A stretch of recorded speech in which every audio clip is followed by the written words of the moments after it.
বলে আর একটা দুঃখজনক বিষয়, 17 বছর লন্ডনে থাকলো, উন্নত রাষ্ট্রে থাকলো, বাংলাদেশ সম্পর্কে যিনি প্রধান আছেন উনি একেবারেই অজ্ঞ। তার প্রমাণ কি? তার প্রমাণ হলো তিনি বলতেছেন উনি নাকি কুমিল্লায় ভিজিট করবেন, অথচ কুমিল্লায় অনেক আগে থেকে ভিজিট রয়েছে। সংগ্রামী ভাইরা আমার, তিনি বলেছেন দিনাজপুরে গিয়ে বলতেছেন যে দিনাজপুরে অনেক আম হয়, আমরা আমকে বিদেশে পাঠাবো, অথচ বাংলাদেশের সকল মানুষ জানে, বিদেশের মানুষ জানে দিনাজপুরে লিচু হয়, রাজশাহী নবগঞ্জে আম হয়। সংগ্রামী ভাইরা আমার, আজকে কোথায় আম হয় কোথায় লিচু হয় দেশের এই সংবাদটা পর্যন্ত সে জানে না।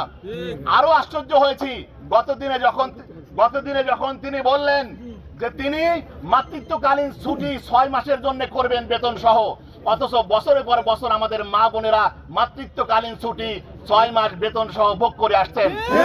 সুতরাং সচেতন নাগরিকদের কাছে আমি বলতে চাই, যেই লোকটা বাংলাদেশ সম্পর্কে সম্পূর্ণ অজ্ঞ, এই লোকটা বাংলাদেশকে কি পথ দেখাবে?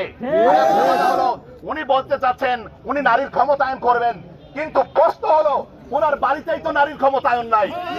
কারণ কি? কারণ হলো তারেক রহমানের, তার তো ওয়াইফ, সে তো ডাক্তার। আমরা প্রশ্ন রাখতেছি আপনাদের কাছে, তার ওয়াইফ কোথায় ডাক্তারি করে?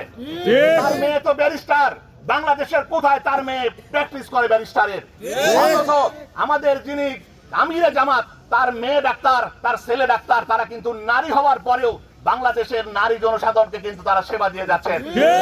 উপস্থিতি ঠিক এভাবেই আমরা শেষ করতে চাই, যেহেতু আমার সামনে আমি আগামী দিনে এলাকাবাসীর কাছে স্বনির্বন্ধ অনুরোধ জানাতে চাই। সংগ্রামী ভাইয়েরা আমার, আমরা একটা পেশার সাথে জড়িত আছি, কিন্তু আপনারা লক্ষ্য করে দেখুন যারাই আজকে দল করছে তারা কোন পেশার সাথে জড়িত।